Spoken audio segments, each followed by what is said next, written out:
offers back again the fabulous Flying Bell. There's a certain feeling of adrenaline once you get up there in the air. It's a feeling unlike any other. You feel power, you feel like you're in control, you feel special. That's what makes trapeze beautiful. That's what makes the circus beautiful. My name is Kristen Finley, and I'm a trapeze artist. 15 years ago, I was working for a brewery in Los Angeles. I had a great life, making great money. I had, my Lexus, and I had a house. I was only, 24 years old. A friend of mine told me that she was flying trapeze, and I said, "What are you doing? I want to come watch." I ended up taking a class, and I was hooked. It was addictive right away. And I quit my life in LA, and I joined the circus. I went from good pay to zero pay. Just had to give everything up pretty much overnight. And here we are, 15 years later. I never looked back, and I've been on the road ever since. To run away and join the circus, it takes commitment. You have to be ready for anything. You have to kind of live on your toes because you never know what's going to happen. Your own personal space, your RV or whatever, that's your home. And that's what has to be stable inside. Whenever you're flying trapeze, you have to focus on what you're doing. And the moment you doubt yourself in the middle of a trick, most likely you're going to mess up, you're not going to make it. The fact that I was able to do it made it more appealing to me. I'm doing these tricks and they're harder, and this is awesome. Whatever you want to do in your wildest dreams, do it. Anything's possible. There's not too many African American female circus performers, but I was still able to do it. Your life is what you make of it, and I wouldn't change my life for the world. I really wouldn't.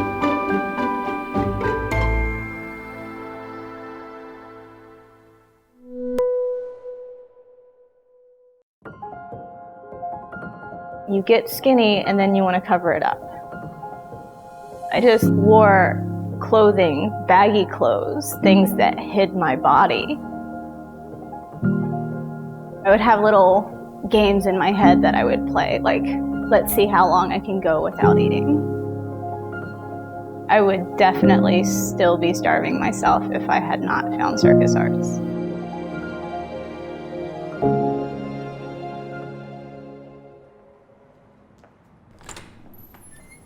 I'm Kayla Dykes, and I'm a professional aerialist and a survivor of anorexia. I did gymnastics and developed anorexia in my teens into my 20s. At my lowest point, I was 90 pounds, and that's when I discovered circus arts. It changed my life because I knew that if I wanted to do it, I needed to grow stronger and grow from it. It took me 8 years to get from there to here. Anorexia never really goes away. You just learn how to shut it out.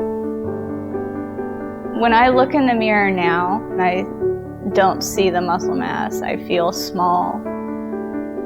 Almost immediately, I'm thinking, that's not true. You can climb 200 feet straight up.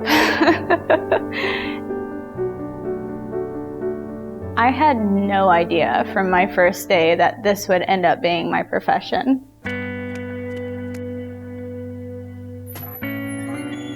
Back then, I would cook a pot of noodles, and I would have to get my then husband to strain the noodles for me because I didn't have the strength to lift the pot of water and noodles and pour it out. And I remember asking, what is wrong with me? And one of my trainers looked at me and she said, "You need to eat." I had fallen in love with aerial so much so that I was willing to put food in my mouth and grow some muscle so I can get up in the air and keep up with all my classmates.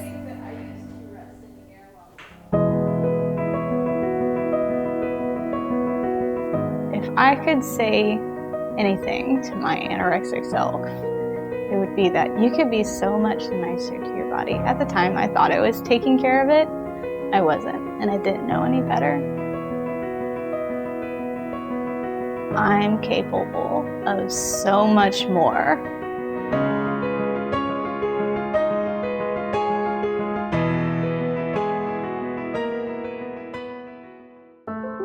My way of expressing myself has always been physical. My mom told me, it's like, since I was little, it's like if I would be angry or happy or whatever, you would see it in my body language. For me, having a new way of challenging my body, a new way of pushing the limits of what my body can do, that was the thing that really got me hooked in flying.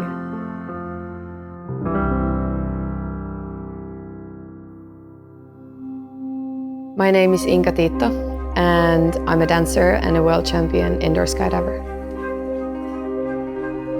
I started dancing when I was 3 years old, and as long as I remember, I've been dancing. When indoor skydiving came along, I found something for the first time that I was more passionate about than I ever was about dancing. Suddenly I realized, like, I've just found a new way of dancing. It's just on a different kind of dance floor. The discipline that I compete in is called freestyle, but when I'm speaking about my flying overall, I prefer to use the term air dancing, because it's not just about competing and that set discipline. It's about creating something new, exploring the limits of what we can do in flying. And I would like to take flying from being a sport towards being a form of performing arts. Flying for sure is way harder than it looks like. The wind speeds can go up to 180 miles an hour. You have to be strong, you have to be flexible. A lot of the body positions look easy, but they actually require a lot to perform them nicely. So a split, for example. It might look like I'm just resting in that flexible body position, but I'm actually all the time pushing against the airflow to have control. I don't always like the use of the word talented, because it makes it sound like only if you have that talent before you even start flying, you're gonna get good. I've always been like a hard worker myself. So if I really wanna get good at something, I'm gonna do whatever it takes. It just depends on how much you want it.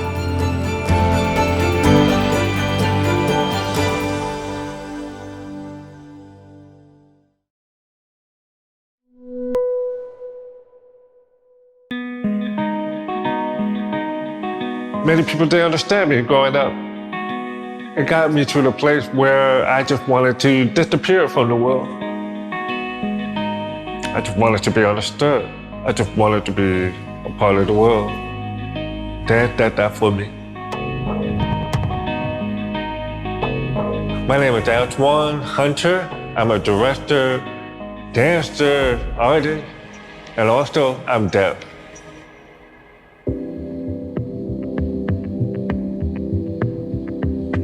We who are deaf, we can feel the vibration. We love all kinds of music, but we just want to feel it. Whatever you want to play, just play it loud. I take home the music. I get my speakers, play it close to me, really, really loud. So it goes boom, boom, boom, boom. And I memorize it to my body. And then when I move, that vibration that's in my body stays in me. I teach with deaf students. We work with deaf people. When I'm signing and teaching and know how to get their attention to move to this side or that way, it's awesome for them and it's awesome for me. It becomes a place where they feel accepted and I feel rejected or ignored. Oh, I'm deaf and I can be deaf. When I'm taking class from a deaf man. This will be the 4th year Bay Deaf International Dance Festival. I'm the director and the founder of it.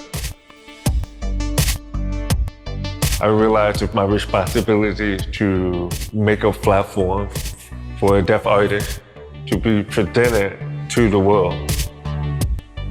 this performance gives them a real stage, a real audience, and real speakers, because now we need it loud. I have a lot to say. I have a lot to share.